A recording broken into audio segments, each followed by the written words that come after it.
రాష్ట్రానికి సంబంధించిన అప్పులు కేవలం ఈ 9 నెలల కాలంలోనే రికార్డులు బద్దలు కొట్టేసి, బహుశా ఎప్పుడు కూడా ఏ ప్రభుత్వం కూడా ఈ స్థాయిలో అప్పులు చేసిన పరిస్థితులు బహుశా దాఖలాలు ఎప్పుడు కూడా లేవు. ఆ స్థాయిలో రికార్డులు బద్దలు కొట్టేశారు. 9 నెలల కాలంలోనే బడ్జెటరీ అప్పులే,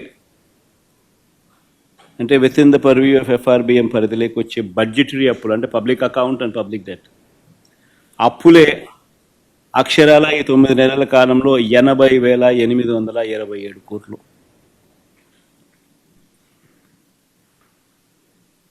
ఇవి కాక ఈ 9 నెలల్లోనే అమరావతి పేరు చెప్పి ఇప్పటికే తెచ్చిన అప్పులు, తేబోతున్న అప్పులు ఈ రెండు మరో 52,000 కోట్లు.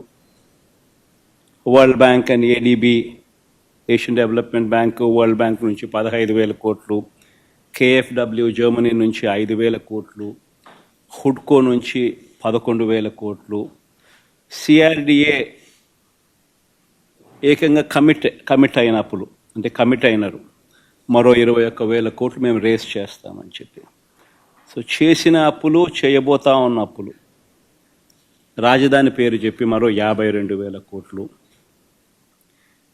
ఇవి కాక మార్క్ఫెడ్, సివిల్ సప్లైస్ కార్పొరేషన్ల ద్వారా మరో 8,000 కోట్లు, APMDC ద్వారా తేబోతున్న అప్పులు మరో 5,000 కోట్లు.